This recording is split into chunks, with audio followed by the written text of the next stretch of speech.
It's Tuesday, 24th of March, 2026, and this evening's show we catch up on all the matches since the last pod, look at the runners and riders in League One relegation scrap and assess who's most likely to drop through the dreaded League One trapdoor. We also look ahead to Saturday's crucial 6-point at home to Burton as we welcome Gary Bowyer back to Bloomfield Road for the homecoming celebration match. I'm John Aspinall. This is Seaside's podcast, extra time special, the Relegation Run-In.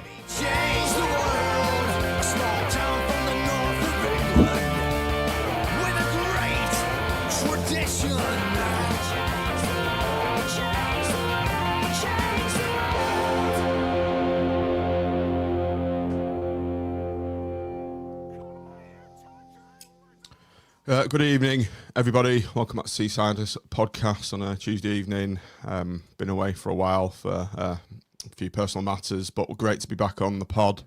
Been a while since we last broadcast on the panel this evening. Now, Tom, Nick, and Tim in the stream. Welcome, David. Welcome, Rocky. Welcome, Happy Chappy. David Turner. Andy Porter, where are you now? Purfleet Truck Stop. Tim, where is that? You seem to have a good knowledge of living the dream. It sounds like London, East London to me, but it is a pure guess. Anything to do with Fleet tends to be something to do with the Thames, doesn't it? You know, it's like Ebb Fleet and all that. I don't know. You're gonna have to tell us, Andy, where is Purfleet? No Googling everybody else. Evening, Nick. How are you doing? Good to see you again. He's gone quiet. I don't know what's going on with him. Frozen. Gone quiet, Nick. Right, Tom, bring you in while he sorts his shit out. Yeah. It's not that my mic wasn't switched on. Well, we haven't been on for about 3 weeks, have we? No, that's I'll true. let you off. Tom, how's it out in Leeds? Yeah, not so bad. I've been feeling a bit glum about the whole relegation battle last few weeks, but reasons to be positive after 4 points from the last 2 games and a couple of decent, dare I say, decent performances in the circumstances. Saturday wasn't bad, was it? So I'm sure we'll chat through it.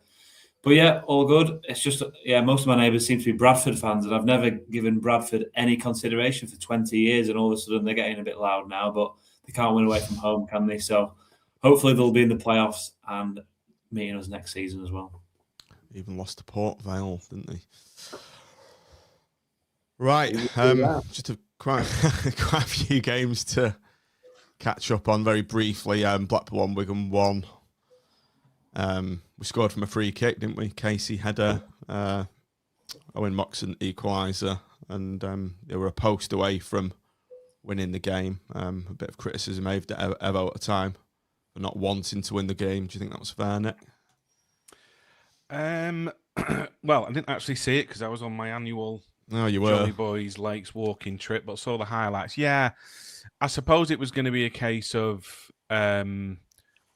whether we won the following game, you know, how we did after that, whether it would look like a good point or not. And I suppose we will see at the end of the season. I just think there's a bit of me that I know he explained it afterwards, and you sort of understand it, but I don't know. I think you want to be trying to win your home games, don't you? Particularly when you're looking at teams who are in and around us. I wish we'd maybe, gone for it a bit. I think he only bring subs on sort of in the 89th, 90th minute. Yeah, a little bit disappointing. I think you away from home, you can maybe see it, but I think home games, you want to try and at least be on the front foot and, and try and get the 3 points, especially as it's against a team who are right next to you in the league. So, Tom, it didn't really work out for Evo. Grabbing the point there, went to Wimbledon, lost 4-1. Just going back to Nick's point, there's 2 schools of thought in there, and I think it is a criticism of Evo sometimes. He maybe overthinks things, and as we saw, you just said there, we go into the next game and get battered. So then it's almost like Ollie's decision to play for the draw. Aston Villa. It's Aston Villa's thinking I'm going to win the West Ham game, when actually if he'd won the Villa game, which I'm sure we would have done if we put out full team, we'd have stayed up. And it's these little things sometimes where you can try and get too clever at football, I think. And I think he did, I think he should have played that game the way it needed to be played. And if the risk, I suppose, is, and if to defend him is, if we lose that game, he was already under a bit of pressure anyway. And, would it perhaps have turned a bit nasty? Could it have, and he's got a delicate situation, I think, to deal with in the background in relation to squad harmony and squad, how can I put it? It's the psychology, isn't it? I think some of the players, probably aren't as mentally strong as they arguably should be, I would say. And I think he probably feared more that the impacts on the players about the risk of losing to Wigan than probably anything else. But I just wonder whether that's just overthinking things, So, at the end of the day, it's a game of football, isn't it? And you go out there, put your best team out, and try and win the game. That would be my attitude personally for every game. And over the season, it should come right. But I do have sympathy with him because I think he's juggling a lot of balls. He's got a lot of shit to deal with in the background, hasn't he? With the way things have been going on at the club, and we don't need to revisit that in this pod. But it's been well rehearsed that the bit of the shit show that is in the background. So he's got all that. He's got fans on his back. He's got probably the owner on his back as well. I'm not criticising that because I can understand that.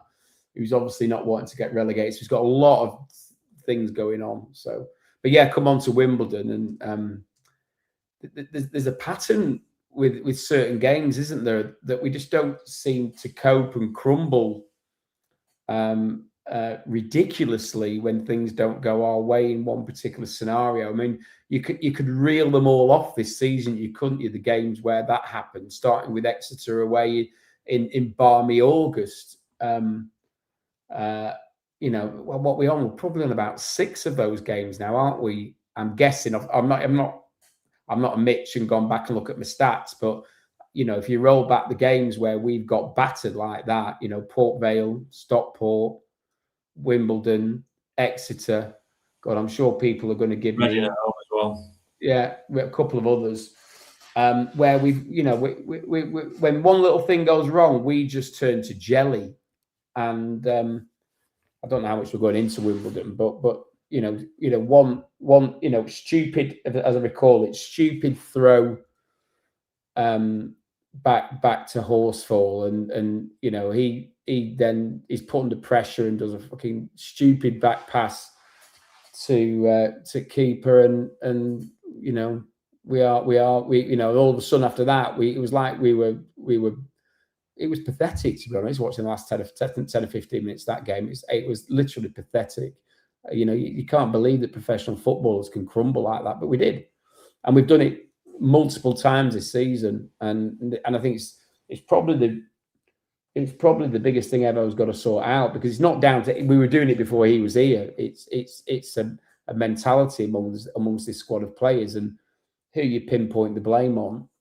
I don't think you pinpoint the blame on any one player in particular, but I think there's certain recurring themes, aren't there, as regards what starts these things off, from goalkeeping errors to centre-back errors to, and we also don't help ourselves because we're our conversion rate up front is pretty poor as well. So when we are in a game and we are having chances, we don't take them and the opposition do. So it's like the perfect storm, really.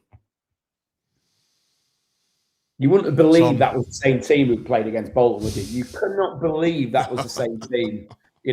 It's mental. Tom, I put bullied and outclassed in my notes after watching that. Yeah, so it's been a weird season, hasn't it? Because you think to the Cardiff game that's just happened, that wasn't unsurprising in a way, because we've had the same at Huddersfield, same at Bolton. Those teams, we go away from home in the top 6 and we do all right. We compete well. I almost wonder if they're a little bit. That's an easy game to turn up and do a job. The simple get 10 behind the ball, counter, work hard, and stifle the opposition. I mean, even back to the Bruce days and the Critchley Mark II days, we were always all right in those types of fixtures. I thought we seem to do better against the better sides, but we've got that soft underbelly that's really come out of this season. With Wimbledon particularly, and I don't really want to revisit it in too much detail, the last 5 minutes, you could tell they were going to score. And when they scored the third, I thought, I mean, I'm not saying I'm a genius by thinking this, but I thought they're going to score again here. They're going to score a fourth because of how much we crumbled, and they did. And the team just gave up, quite clearly gave up. And how many rockets must they have had off Ever this season about giving up with 20 minutes to go here, 5 minutes to go there? When you could draw the game and you lose, or you could lose by a couple of goals or a single goal, and you lose by 2, 3, 4 goals. And it means our goal difference is terrible. But I think we've conceded the worst number of goals in the league by 1 against, which is Leyton Orient, who are they're not even in the relegation battle anymore. So we've by far conceded the most. And just looking now, our goal difference is better than the bottom 3, who are all down, but it's far worse than the 4 teams ahead of us. Ours is -17. You got -10 for the 3 above us, and then Orient's is -7. So it used to be okay, Tom, not long ago, didn't it? That goal difference. I remember in the December run, sorry, Nick, December run, I was thinking we're only about -3, -4, and I thought next step is get to mid-table, get to a 0 goal difference, and we'll push on. And what can you say? I mean, 63 goals conceded in 39 games. I would love to see the last 15 games in particular. I'd imagine we've conceded a lot of those in the last 15, 20 games. So, yeah, it all comes back to the same points that we continue to discuss in that soft underbelly and capitulation when the backs are against the wall.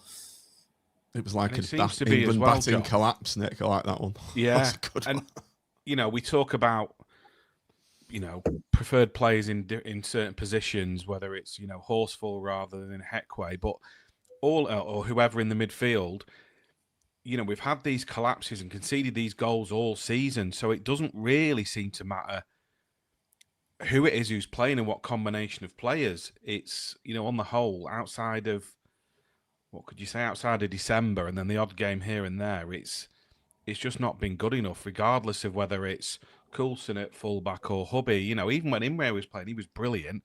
He was mainly brilliant from an attacking point of view. We still conceded plenty of goals.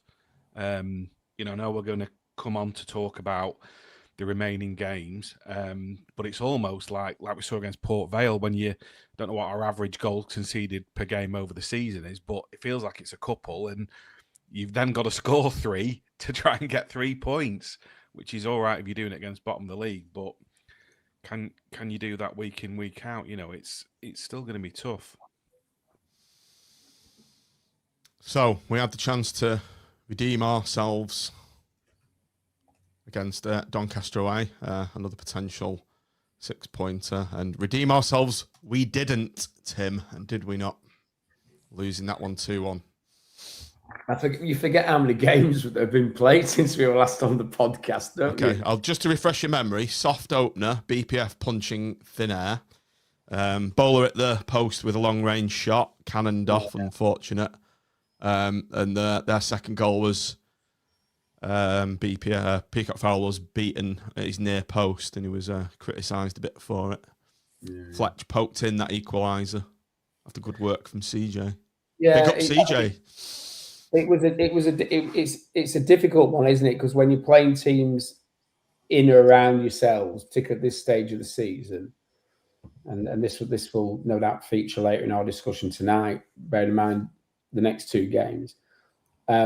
It can be small margins sometimes, can't it? But huge implications. And losing a game like that, bearing in mind where they are and where we are, and the mess we're in, it gets the impact of it becomes more and more significant as the season goes on, and it coming on the back of the debacle at Wimbledon, it's not great, is it? It's the one. I actually, if we got thinking back to the game, it was one of those ones where I actually felt that we would arguably turn up, and a little bit like Cardiff, where I thought, I think, we were so shit in the last game that I actually think we'll go there and win or get a good result, and then to lose the game in the manner that we did is disappointing, and it's been a feature of the season, isn't it? How many times have we said, look at the team we've got, look at the team they've got, and we should be doing a lot better. And we consistently don't, which suggests that our players aren't anywhere near as good as Never mind. We think they are. They think they are. So, I think there's, it's games like that you need your team to turn up and do it, and we didn't. It's another ball into the box, though, isn't it? And it wasn't even like it was whipped in and the guy's come in with a brilliant header and you say, do you know what, fair enough. It's just a floated ball in. Peacock Farrell, who plenty of times this season I've wanted him to come off his line and he does come off his line. I mean, they talked pre-game about how the sun was shining and should he have been wearing a cap because he was sort of shielding his eyes a lot. And he kind of comes for it and he's, neither here nor there. And the guy literally just hits his head and, it wasn't a bullet header, was it? And it just, drops into the net. And you can just see it coming. Every time there's a ball into the box, there's this nervousness. And it's probably a combination of the defence aren't confident in the keeper isn't confident in the defence, and you end up with nobody taking responsibility. And if you've got, zonal marking as well, which I don't think helps at times, and it's rinse and repeat. We've seen it, whether we're home, whether we're away, put a ball into our box and it's panic stations. That's literally all you need to do. If you keep doing that for 90 minutes, regardless of where you are in the league, you're probably going to have success against us. That's what your game plan needs to be. And then you get sort of where's the major problem there? Is it Peacock Farrell, or is it the centre back combinations, or is it a combination of the two? I think in truth it is a combination of the two.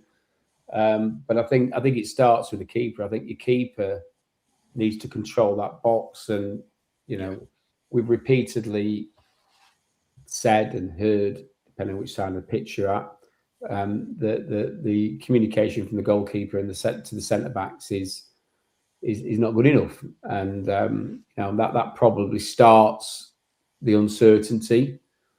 And then when you've got, we've never really had a settled back three, back five, back four, whatever it happens to be, have we? Not very often a four, but mainly the other two. And a lot of good teams are built on solid foundations, and ours are those the equivalent of the Fairclough homes they built next to Stanley Park about 30 years ago. For those of a certain vintage, that had to be knocked down. Once it sunk. They sank. So yeah, and that's probably how you would sum up our the stability of our defence. It's two-pronged though, isn't it, as well, because you've got Peacock Farrell who can't claim crosses or communicate and leaks us goals, and then that adversity that we've talked about as well. You're one down against Donny away. What are you going to do about it? Well, we crumbled, didn't we? We didn't create any chances. We had Bowler off the post, fair enough, but it's just a matter of time. Whether you blame Everett, whether you blame the tactics, whether you blame the players, quality that doesn't seem to happen, but we were never getting back into that game. And then as soon as it goes 2-0, you think, well, that really is it. And then we were given that, what sums up our season, weren't we? Fletcher scores a goal, probably how many has he got now? 22 in all competitions.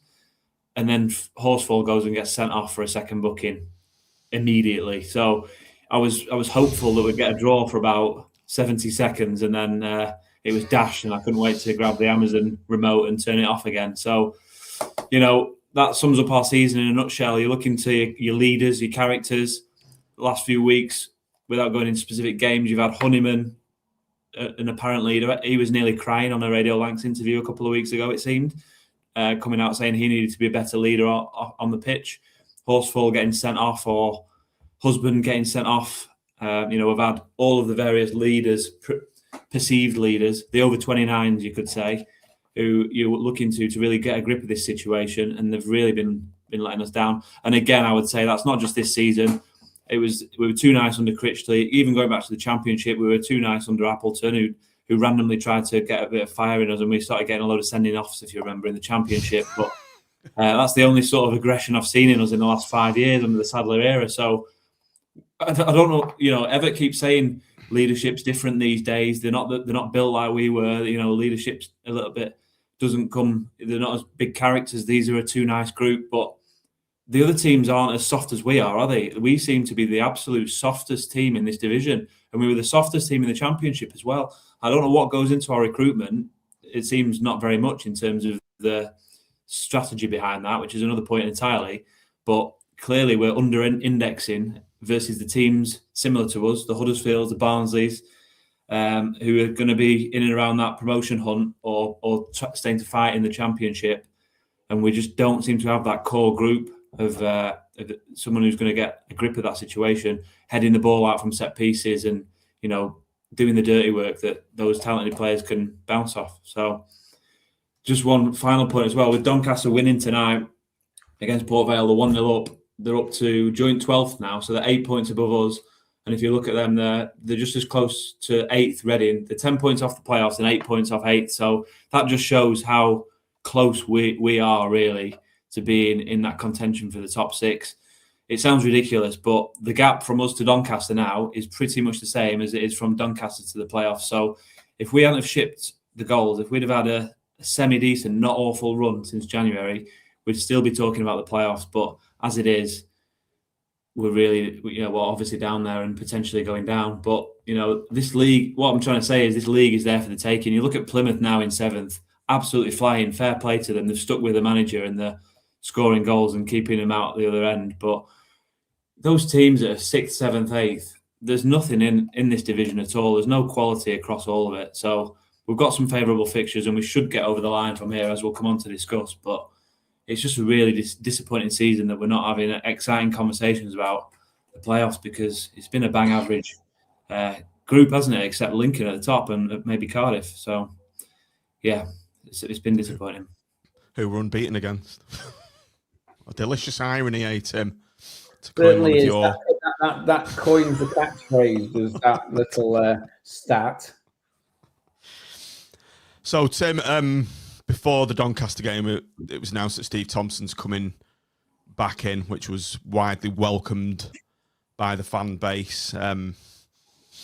Who knows if this came from the top or whether it was Evo's idea, but I think it's a great move by the club to get Tomo back in. I think we all wanted him in at the start of the season, but your views on it, and do you think it's a positive step? I think you just summed it up really. It's an appointment that probably when it should have been made was most certainly when Evo came in, if not at the start of the season. I think start of the season with Bruce and his team, you were never going to persuade Bruce to bring Tomo in, but there was a logic I would have suggest when Evo came in. Listen, you don't have to listen. You just have to listen to Tomo on Radio Lancs, which I think because of my injury, I didn't go to Bolton and I listened to it, and Tomo with Bays was just like, it was superb to listen to, because you're getting proper analysis and he clearly knows a hell of a lot about the game. I'm not besmirching Brett and Chizzy combo, but it was Premier League to the Northern League thing. But it just showed it. It should have happened. And obviously, Evo and Tomo will no doubt, I would think, have a reasonably close relationship. Tomo's got his Bolton links, as well as the obvious ones from the golden years.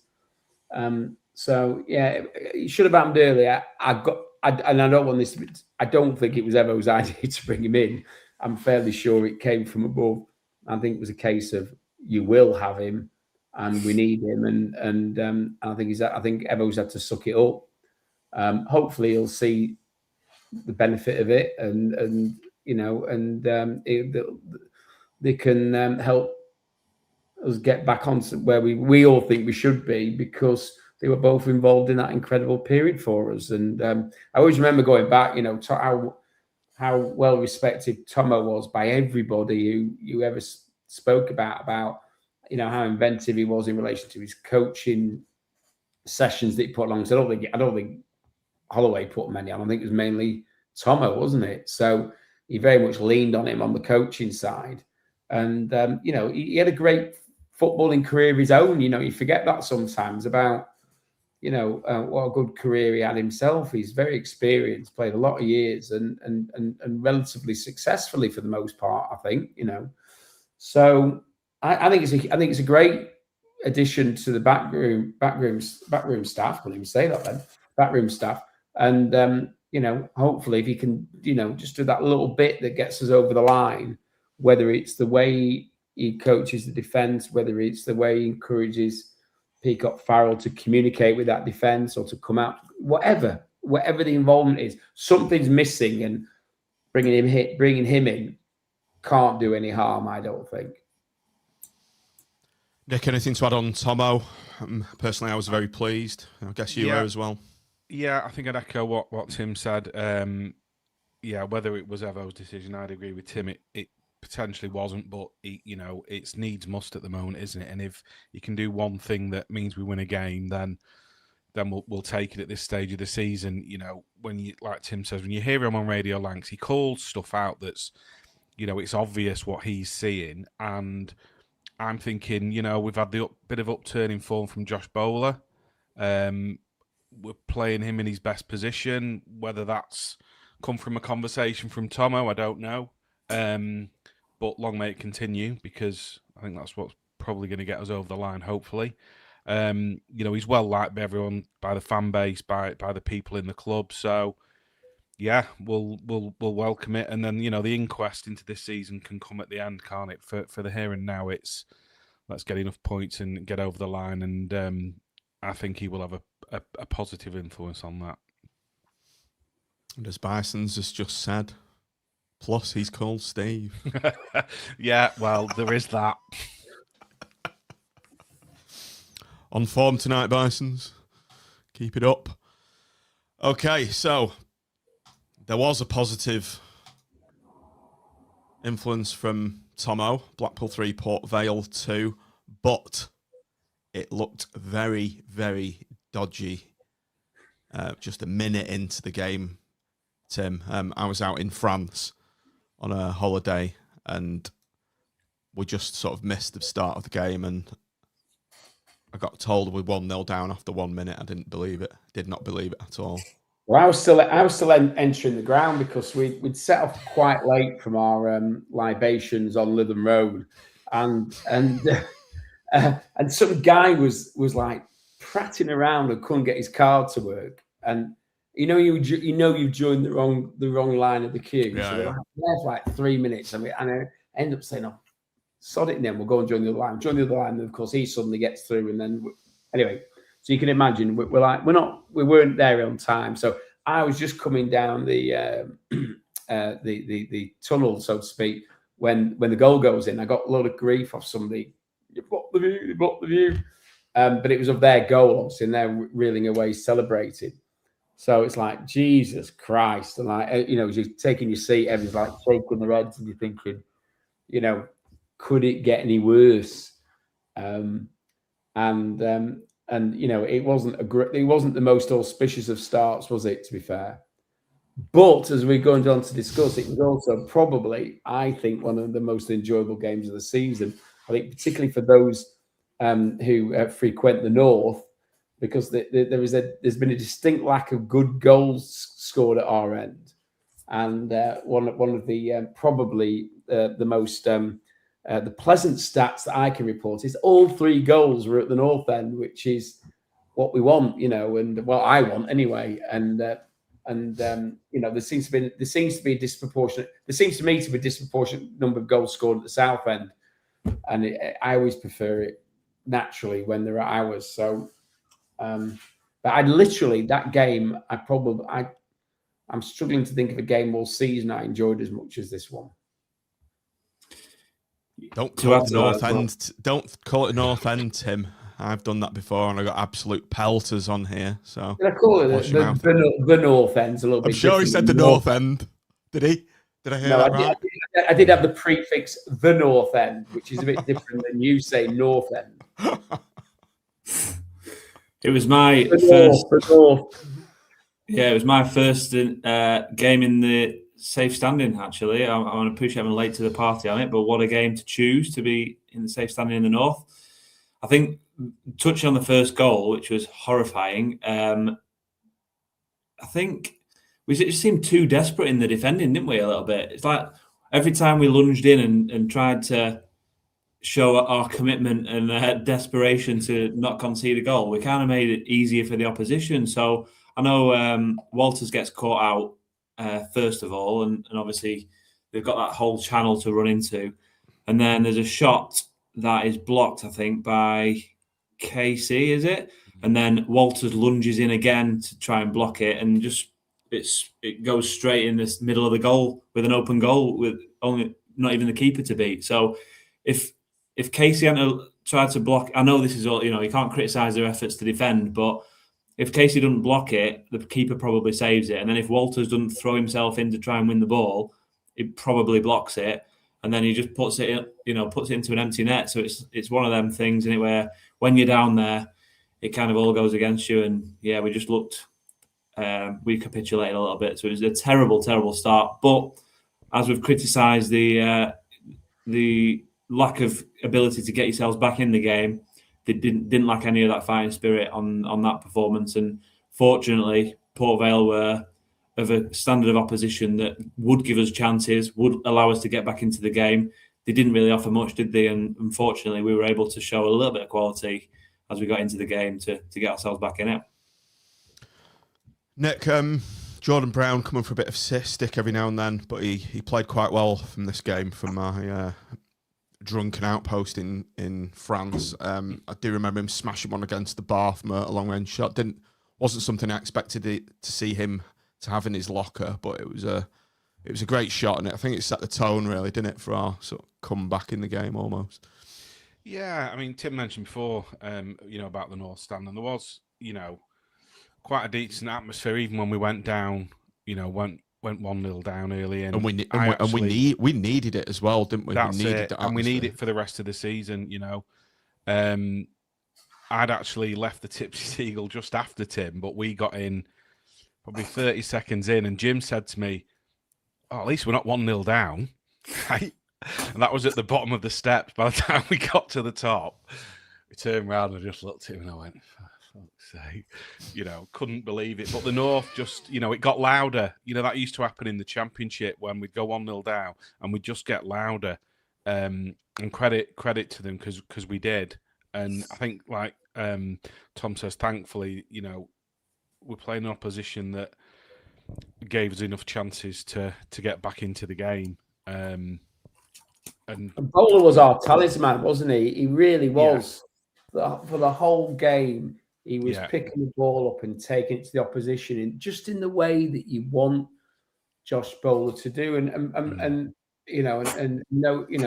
surprise, he's doing it from his favoured position out wide rather than being forced into a sort of false 10 role. It was in the first half. It was good. It was interesting, but I think really the sort of action really picks up in the second half. And for those who decided to get the second pint at half time, they probably missed it because I think it was literally just as the first goal came in the first minute, the equaliser came, I think, on the 46th minute. Memory fades a little bit, but my by Bowler. Made by Bowler. My recollection is Bowler's out on the right. He's basically, showing his silky skills. Involves a couple of 1-2s. He then puts in a peach of a cross into the box, and Ellis nips in and steers it away from the keeper, and the defender was marking him and scored, poacher's goal, isn't it? It's a classic poacher's goal. And, and it really ramps up the atmosphere, and, Nick spoke about it was pretty good in the first half. People didn't really get on the back of players. I think there's a little bit of booing at half time, but it was negligible. Bear in mind, we're losing 1-0 to the team anchored at the bottom of the league. It was measured, I think, and maybe, that sort of helped Evo at half-time, the team talk, saying, look, you need, they're doing their bit out there and you need to do your bit on the pitch. And it was a great statement of intent, I think, because how many times we talked about the half-time bongs where we come out and we concede one. Well, we didn't, did we? It was the exact opposite, and it got us back on an even keel. And at that point, I was thinking, really, there's only one result here. I think we're going to go on and probably. I remember coming back to my seat and saying, even before we equalised, saying we're going to win this 4-1, and that was the way I was feeling at the time. I thought we have a really good go in the second half. We get the first goal. I remember turning around to the guys who I was having the banter with about it and going, "There's the first one, and the rest are coming." But that's not the Blackpool way, is it? No. And then Blackpool went, right, hold me beer and watch this, because we were actually playing all right, weren't we? Up to them getting their goal, and then you just think, oh, this season, whenever you start to have any sort of hope of, we're going to do something here, they just remind you why we are where we are. And I actually thought he'd put it over for a second. It was right up into the roof of the net, wasn't it? And then you just think, we've talked to, Evo said how fragile and delicate we are mentally, and we've seen it. You thought, oh, is it going to be here we go again? Have they got the... Well, Casey ballsed up, hasn't he, to start off? Yeah. And listen, he's not... at the moment, and it's probably because of the defensive frailties around him, isn't it? I think so. He's been used to playing with some decent players in that back line, and he shines in that. But with the shit show that's going on, it's showing up his frailties as well. And I feel a bit sorry for him, because it's clearly affected his performance. Where last season I would have probably said he was one of our best players. He's in the team, and he's regularly in the team. And in fact, one of the only ones who seems to be able to play a season, against all the others, are either when they get injured, they come back and get sent off and whatever else. So, he has been very, very important to us, but he's a shadow of what he was. And it's his mistakes that gets the guy through. I mean, it's a great finish, but I know we were saying from where we were, it could have gone frigging anywhere, that ball, when the guy connected with it. But of course, it goes right into the top right-hand corner. Great finish, to be fair. But, on another day, I bet if that cross came across 5 times, he would balloon it over 4 times at least, if not more than that. So, yeah, all of a sudden, I think it was about 65 minutes, was it that, or 67 minutes or something? I can't remember. 59. 50. I was a bit early. So all of a sudden, with 2/3 of the game gone. Did anyone else think we were down at that point? I thought I was bereft. I thought that's it. We're done. It was one of the... Well, first to address the goal, it was a little bit like the Championship, where you just... That half a yard you give a team and you just get punished immediately. Looks like John's gone out. Hopefully he'll be back. But, they literally got half a sniff of a chance. Went down the left-hand side, thought, oh, they're in here. And he slides it across and puts it in. And you just think, how's that happen? Like we said before, we were on top of the game at that point. We were pretty confident we'd go on and score a second goal. And immediately you're 2-1 down, which is like the worst case scenario. So it was a low moment. I wasn't thinking we're down. I was definitely thinking we'd get at least one back at that point because of how we'd been playing. But yeah, it was quite sickening to think, if we don't win this, we're probably down, and we're currently losing the game. There's not every, you don't think you're immediately definitely going to win at that point. You're sort of thinking just get one back and see how we go. So I probably thought we need to score with 10 minutes to go, and we can hopefully the North can suck it in for a winner. But I think there's one slight proviso to this, which will probably, I don't know whether John wants me to deal with it when he's got it on his card, but the atmosphere didn't dip, and I think that was quite important. I think the only slight sort of rumble of discontent, I think, was when the substitution was made, which didn't go down particularly well, and that was, I think, as I recall right, Bloxham coming on and Ennis coming off. I think Ennis, we've got to wrap. I still think we've got to wrap him in a little bit of cotton wool. I don't think they'll ever tell us what's going on, but I think whilst he's able to start now, he might pick up little niggles, and I wonder whether the decision to replace him. I'll be honest, I've not checked what Evo said about it, but it went down like a lead balloon at the time. I think it's because he can't last any longer. No, I don't necessarily. Yeah, it might be just he's got a little bit of niggle, and we don't want him to be out for the rest of the season. So, thinking I would rather take him off But at the time, it went down like a lead balloon, didn't it? And there was like a chorus of boos. As Ennis left the field. Sorry, Tim. At the time, I thought it was a strange reaction from the crowd. And I know it's easy to say in hindsight, but I genuinely would come on and say that if it had failed as well. I thought it was clear to me that Ennis was struggling. And I know he scored a goal, and we love him as a striker, don't we? He probably gets more love from the fans than Fletcher because of the goals he scores and the moments he comes up with. But he hasn't got 90 minutes in him. And Bloxham is a great impact sub. As much as we don't, we absolutely flogged Bloxham, didn't we, over Christmas and the New Year, and he was running out of steam a little bit as we got into January and February, and he struggled for goals. But he's a player, and he gets in behind and he creates stuff and he works hard. So I really didn't mind it as a sub, and it sort of wound me up at the time how vociferous the noise was around it. But the fans are entitled to all of our opinions, of course.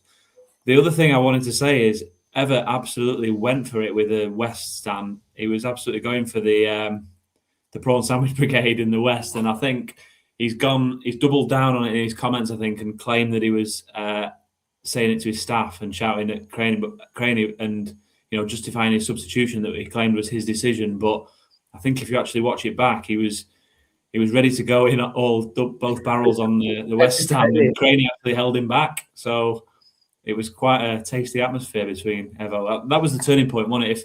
If that hadn't have worked, and if we'd have lost that game, I think Evo would have been sacked, and I think he knows that as well. So there was a lot of fire in that sort of emotion, and he probably thought, I'm off the hook here, we've got a chance. So he was justified in his opinion, but we know whatever it can be like. He's a bit angry sometimes, isn't he? Minute later, Nick, ball's in the back of the net. Tom Bloxham assist. Fletcher is not going to have an easier chance all season, is he? But Bloxham coming off the bench really made a massive difference. He did, yeah, and I was pleased for him. And I think I posted in the WhatsApp because the chat at the time, there was a few people saying, why has he made that sub? And I said, it'll be because Ennis can't. I'm guessing he can't play 90 minutes. He probably can't train at full intensity as well. So he's not fully match fit, even though he's playing 60, 65 minutes or whatever. If you then can't fully train during the week, like Tim said, I think it's sort of wrap him in cotton wool to the end of the season. So for me, it was because he can't play 90 minutes rather than, I want to take him off because he's not playing well. But whatever the reason, Bloxham did really well. Again, we go back to Josh Boland playing him in his best position. With Bloxham, we've seen if we try and play him up front and lump a ball up to him, that for a big guy, he isn't great in the air, and that's not his game. It's where he can kind of drift with the ball and run at people, and he's turned his man really well. Got a ball into the box, and like you say, it's on a plate for Fletch, and he's the person you want there. And all of a sudden, it's it's back level, and you start to believe again. Did anyone believe Jimmy Husband was going to turn into Marco Van Basten? No. But I don't care at that point. It literally did come going off someone, didn't it? Because I don't think... Was it Walters who it hit? I don't think he knew a great deal. I think he was trying to duck out of it, wasn't he? He was trying to duck out of the way of it. Yeah. But thankfully, it went in, and then you knew there was going to be quite a bit of injury time, and we'd be hanging on a bit, and there'd be a couple of heart in mouth moments. Great limbs in the north. Yeah, that one, and it was great when it's obviously you're in the zone, aren't you? You're in there, but when you see the goal back and you see, it's a pity there wasn't a few more people there. I mean, I think it was 8.5 there. It was reasonably full, but not as full as we've seen it in other games. And it was so great to see everybody going absolutely mental, and that's what you want. There's no better way to win a game like that as a 3-2. You've been losing 1-0, losing 2-1. It's the important. Listen, forget the opposition. Forget that we're struggling in the league and they're bottom of the league and they've got the worst record of anybody. You win 3-2 in that scenario. It's a fantastic experience, particularly at night. I think under the lights and all that razzmatazz. It really is.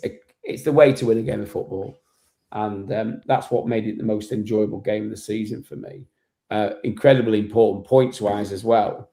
But if nothing else, God, it's been a dreadful season. If nothing else, that is one of the standout games, just for the joy of watching the football match. And it's the only one I've missed. I typically didn't see it, just like I did. Oh God! Sorry, Tom, you were saying? No, I was just going to quickly say that's the game that will be seen as the turning point in years to come, won't it? If we do manage to stay up, as we'll come on to talk about with our running, that Port Vale game is going to be the one where we think I was there. Sorry, John, but people will say I was there when we were 2-1 down against Port Vale at home. It'll be the Barnet 7-1 of 20 years' time, hopefully. So we can all say, that was the game where I felt at my lowest, and from there we turned it around and we got back in the Championship. So hopefully this is as low as it gets, but if we do go down, then we'll probably all just move on and forget about it. But hopefully, we can look back and think that really was the turning point, and that's what it needs to be ultimately. So, doesn't get much tougher apart from going to Lincoln. Blackpool travel to Cardiff on Saturday, early kick-off. We've come out 0-0, but Cardiff, think going into this game, hadn't failed to score in 11 games. Was anyone confident that we were going to go there and keep a clean sheet based on that and our I started off leaky defence? Thinking it was a 3:00 kickoff. Did a Smith, and so I offered to take my wife and daughter to go pram shopping, as you do in Wigan, and then on to the sultry Wilmslow for a bit of car hunting and a bit of lunch. Thinking, I've still got time to get back, and then I suddenly realised en route that it's a 12:30 kickoff. So you can put me down for nil comments on this one. So I'll hand over to the boys. Nick, Tom, who wants to come in first? No, go on, Nick. I wasn't confident purely because they're doing well in the league, and we look at our away. I know we do tend to. We have done better against some of the teams higher up in the division, but even with beating Port Vale, it was for me. I sort of said it was a free hit in my head. It was kind of like we get something, it's a bonus, but it was always going to be more about this Saturday coming and then an Exeter. That's the two big ones for me that will make or break, I think, for the season. But I was pleasantly surprised, I have to say. Not necessarily from an attacking point of view. You knew it was going to be probably few and far between the chances we had. But I thought out of possession, we worked really hard. We had a really good shape again. Whether that's Tomo's influence, I don't know. But even, CJ comes in for a lot of stick. I thought defensively, he did really well as well. He was a rock. CJ was a rock. We can't always say that's been the case this season, can we? But yeah, they had chances, obviously. Peacock Farrell, who, we have criticised a lot, understandably. He did make 2 or 3 decent saves, and we got our bodies on the line when we needed to. Maybe rode our luck a bit at times, but again, you're going to have to do that. But overall, it was a decent and well-deserved point. We could have even snatched it with Bowler had that shot, didn't he, where the keeper's made a decent save and Bloxham had a great chance and it just trickled the wrong side of the post. I mean, if that goes in, we're in dreamland. And then CJ, it's one of those ones where he had too much time to think about it, wasn't it? Does he shoot? Does he cross it? And he ended up kind of doing neither. And again, that sort of sums CJ up, doesn't it? Unfortunately, but I won't take too much away from him because I thought, like I say, defensively, he was pretty decent, and it's something to build on. On the back of Port Vale, it's just whether we now can take it into the game on Saturday. Because, as I said earlier on, there's been so many times where you start to have a little bit of hope. Have we turned the corner? There's a decent performance there, whether it's at a Huddersfield or a Bolton, and we tend to follow it up with an absolute disaster.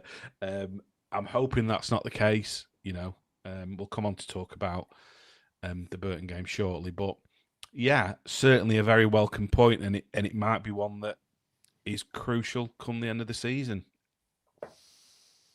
Tom, just before we move on to the relegation run-in, your thoughts on the Cardiff performance? A performance I didn't expect to come, but it was a very welcome sight to see us quite solid at the back, and the Tomo influence. We look very organised.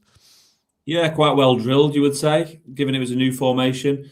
I thought Peacock Farrell played well. Cardiff didn't offer much, let's be fair. They were certainly not on the game, and we managed to silence the crowd, and then they even booed them off at half-time, which that's modern football these days, isn't it? You can't wait to boo teams at the moment. You're drawing 0-0, you're second in the league, and you're booing the team off.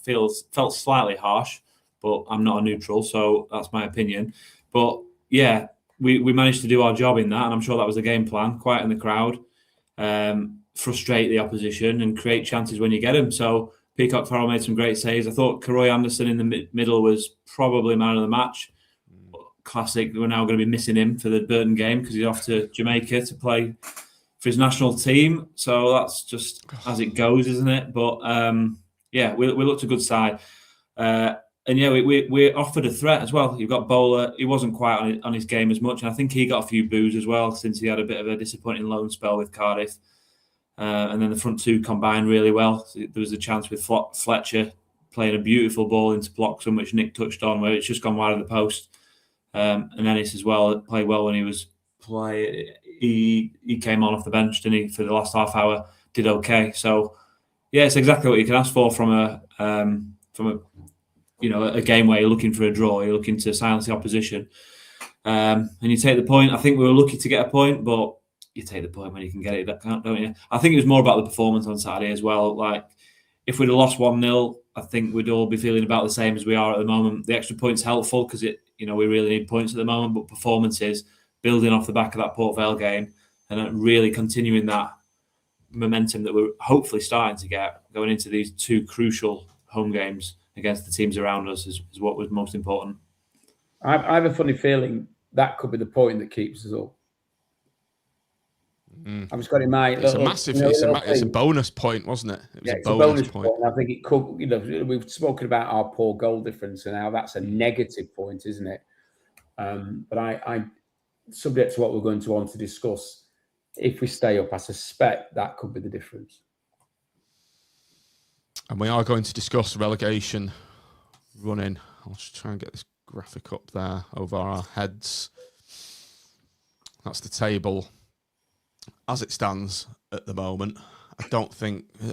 can we all discount Port Vale and Northampton? I think their races run. You probably say the same about Rotherham, can't you? Well, Rotherham have got Lee Clark as the manager, haven't they? So they're down. What? Have they? Yeah, and Northampton have got Colin Calderwood as well, one of our other messiahs. Oh. So that's them both gone, in my opinion.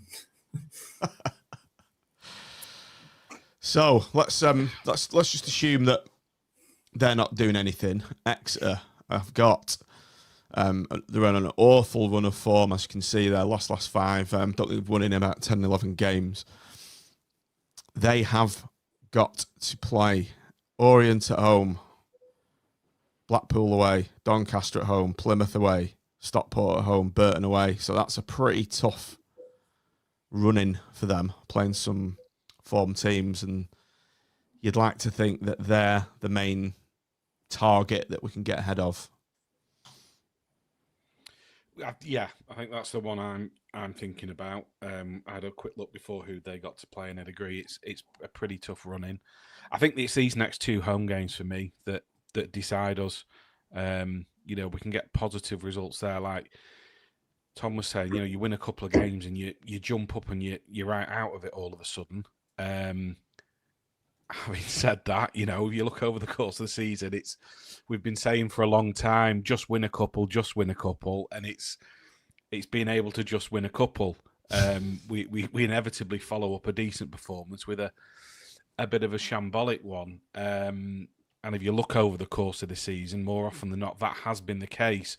I'm hoping, like I say, Tomo coming in, that's maybe the difference, that we can eliminate some of these mistakes and hopefully start to build, starting on Saturday against Burton, and I think that will be tough. You know, Gary Bowyer he's a wily old fox, and he'll certainly have a game plan for us. He'll know our weaknesses.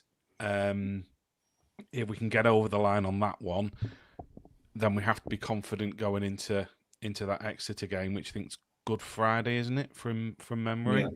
Yeah.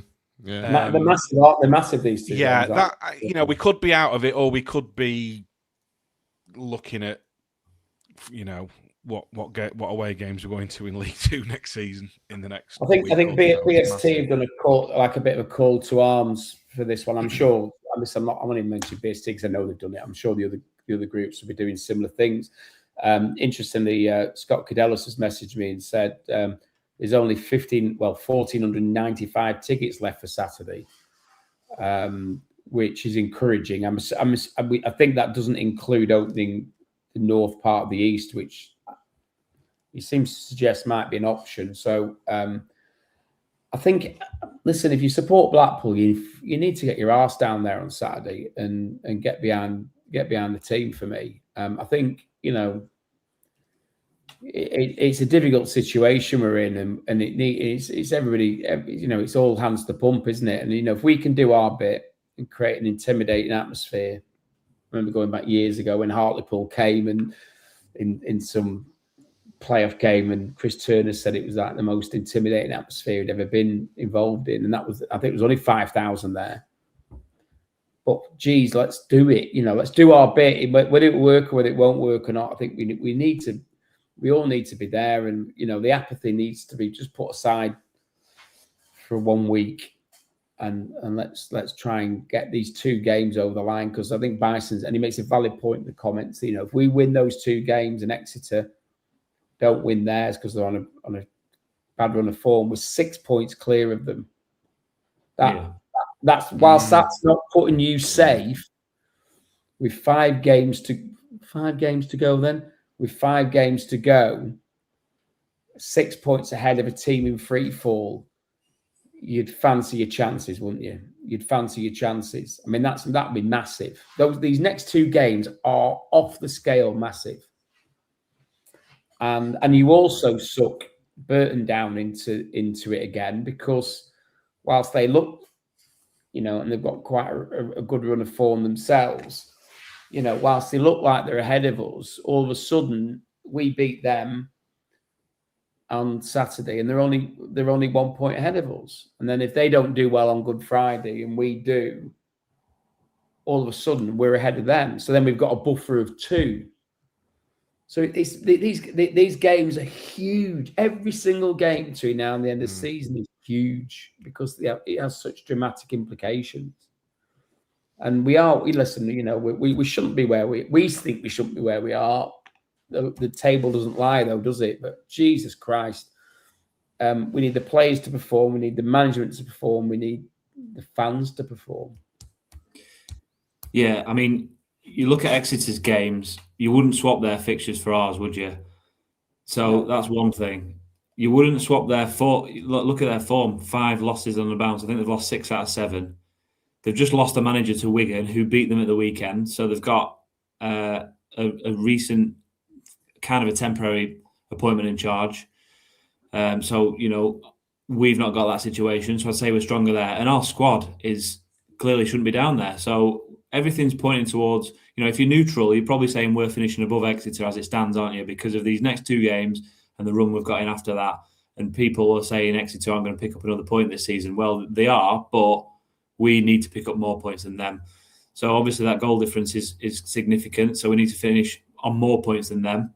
But, if we do win 2 or 3 games, it should improve, shouldn't it? But that's the same for Exeter. The other thing to look at is look from Wigan to Doncaster, who are winning tonight again. All of them won at the weekend. 5 teams above Exeter all won. So that's really changed the picture. But it does show that the picture can change back as well, can't it, if one of them loses. I do think Doncaster are out of it now with 50. I think Mansfield, a couple of games in hand, will have enough. Orient have won 4 in a row, so they're out of it. So it's Burton downwards, and then Burton and Wigan are only one, maybe 2 wins away from safety themselves, and then it becomes a straight shootout between us and Exeter. So I think it will be one of us, and it feels a bit we're a bit vulnerable at the moment, aren't we? But I really do think we've got the better fixtures out of between us and Exeter, so we've got every chance. But it's really going to come down to this next 9 days or whatever it is to see if we can stay up. It's obviously Wigan as well. They're still right in it, aren't they? Yeah. The other thing to mention is hopefully we will see Dale Taylor at some point in these last few games. I can't remember the last update, but I think Elva said he's back in training, isn't he? So, even if it's a cameo, we saw what he did. It was away at Wigan, wasn't it? Where he had his assist and goal in the second half. So, particularly with Ennis, still looking like he is carrying an injury, then 1 or 2 goals from Dale. So I said, Bisons has said there, he's back in full training. So whether we see him, from Saturday or Easter weekend, that's another bonus as well. We got to get a couple of goals from him. That could get us over the line. I mean, our away games, what have we got? We've got Stevenage on the Wickham. Monday, isn't it? Wickham. And Reading. Yeah, so I'm looking obviously more at the home games, and like Tim said, these next 2 are as big as we're going to get in Hopefully, we're not going to have to navigate the industrial estates. I was going to say, I do not want to be going to Reading with. Well, I won't be going probably, but certainly not in your car. I'm only joking. But with anything riding on that, I'm hoping we're safe by then, because that could be a tough all afternoon. But yeah, maybe Taylor comes back in as well, and that gives us a little bit of a boost. And Ravizoli in nets, of course, because Peacock Farrell is on international duty. So whether that'll be a factor or not, I suppose we will see, won't we? Because he's not. We talk about Peacock Farrell, and people say, I can't believe he's still getting picked, but I think it probably tells its own story, doesn't it? That even when he's been out of form, Steve Bruce or Ian Evatt didn't see fit to play him unless, it was the Pizza Cup or Peacock Farrell wasn't available. So it's big pressure for him to come in as well, isn't it? When he's not played at all really. So we'll have to see how he does. So Burton away form not great. 4-7-8, 1-4, drawn 7, lost 8 away from home. Versus our home form 1-8, drawn 5. Lost 6. Top scorer Jake Beasley, Tom, 13 goals and 6 assists. Who'd have thought that? Highlight of his career, isn't it? This is what he's made for. He'll be thinking he's going to score the winner on Saturday, and I hope he doesn't. Obviously, we know what they're about, don't we? They beat us at their place. They're all about the long throws, the set pieces, the basics of football. They're going to think they can work harder than us. They think they can do the basics better than us.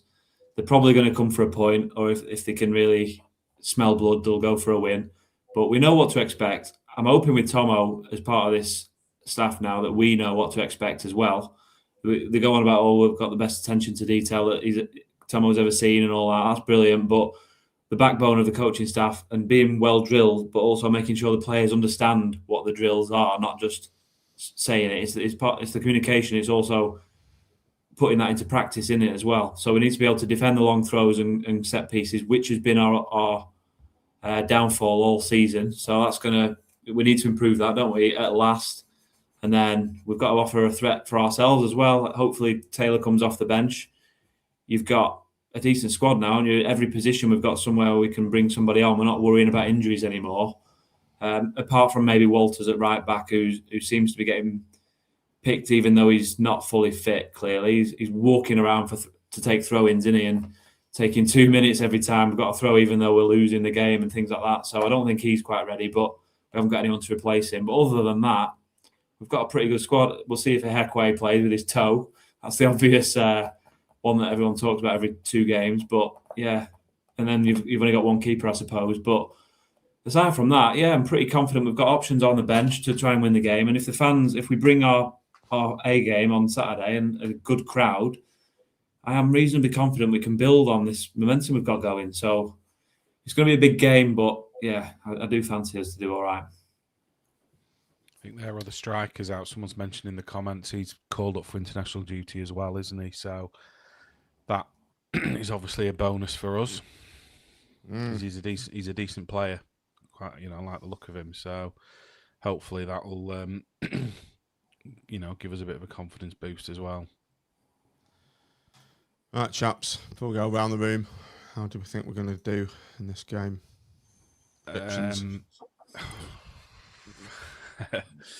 I'm going to say 2-1 to Blackpool. A nervy 2-1. Tom? I've probably gone 2-1, but I'm going to change it just to be differentiated. I'm going to go 2-0, but don't hold me to it. 3-1 from David. 5-1 from Bisons. I had 2-0 in my head. No, in fact, 3-0. I think we're really going to go for the jugular in this one. 3-0 for me. The Tomo effect. Stephen South, 1-1, keeper. Right, Tim, keep it real. I can see you grimacing through your teeth. I actually think we're going to lose on Saturday. Probably down to keeper error. But then I think Exeter are going to lose as well. And I think we're going to beat Exeter on Friday. That's what I think is going to happen. I don't want that to happen, but that's what I think is going to happen. Because I think Bowyer just seems to be like our He's nemesis. a canny operator, isn't he? Yeah. And He's a canny operator. He's going to fucking score. I know that's going to happen. So listen, I hope I'm completely wrong. And again, I hope my reverse psychology, because I think sometimes when I predict a win, I then regret it because then if we don't, I think, in my head, I'm thinking, why did I predict us for a win? So I'm not going to predict us for a win, but I'm going to say that we're going to pick 3 points up out of the next 2 games. And I think that's going to be enough for us to be ahead of Exeter. That's my gut reaction. Hopefully not. An interesting few days, whatever. Well done on the club anyway for pricing it well. Those 5-game season tickets as well. I think the homecoming bit just needs to be fucking dropped. I think it's all about just get behind the team, because it's not the homecoming. The homecoming was fucking 7 years ago and 3 weeks, 7 weeks, 7 years and 3 weeks ago. So just focus on the fact that it's a big game. Get the people down there.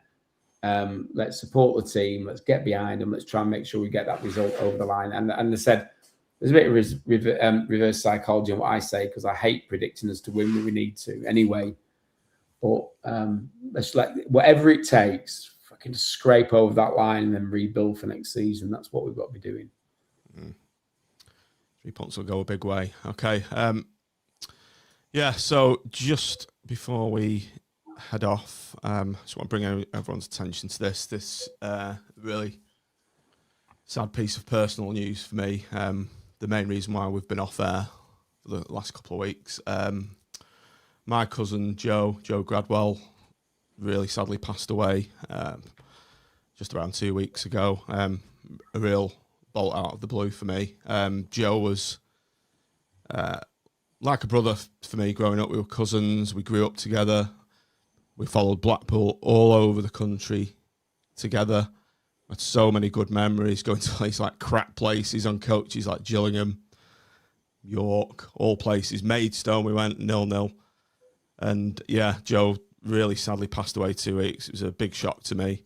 And, even worse, his father passed away a week after. So it's been a really, really tough time for our family, for his kids, for Charlie, for Emily, for Sarah, for Robbie's brother. So Joe really frequented the Armfield Club. He was a big fan. He knew Raggy and Grimmy really well. So we all want to put a big push, if we can, to give Joe the send-off he deserves for the Burton game. So we're just asking everyone to a round of applause on 25 minutes to give Joe the send-off he deserves. His kids are going to be there. His wife, Sarah's going to be there. Rob's going to be there, his brother. And, I hope the players do Joe proud. And his memory lives on in all Blackpool fans who knew him, and he was such a top guy, Joe. And I hope the players do it for him. There's a quick picture of him. That's me, Rob and Joe at Wembley 2007. I think it was before the Yeovil game. Yeah. I don't smoke, but for some reason I'm smoking a fag on there. But that's Joe. And so if everyone can raise and give Joe, give him the send off he deserves. He was such a top lad. Joe was. Well, he was a big contributor on here as well, wasn't he? Of course, on the pod, on the WhatsApp group. Yeah, he was. Yeah. So, R.I.P. mate. Yeah. Rest in peace, Joe. You're a legend. Right. We'll leave it there, everybody. Thanks for joining us. Thanks for the panel. Thanks for everybody in the comments, and thanks for your kind words about Joe in the comments there. It's been a really tough time, but let's hope the players do him proud anyway. So thanks everybody. Thanks for listening, and good night. Do it for Joe. Cheers everybody. Up the pool. Yeah. Do it for Joe. Been involved in 2. Can he make 3? Not on this occasion. Well taken by Walsh. Davis is on the far side. Ainscough coming square. That's the ball. That's a good try. What a goal! Oh!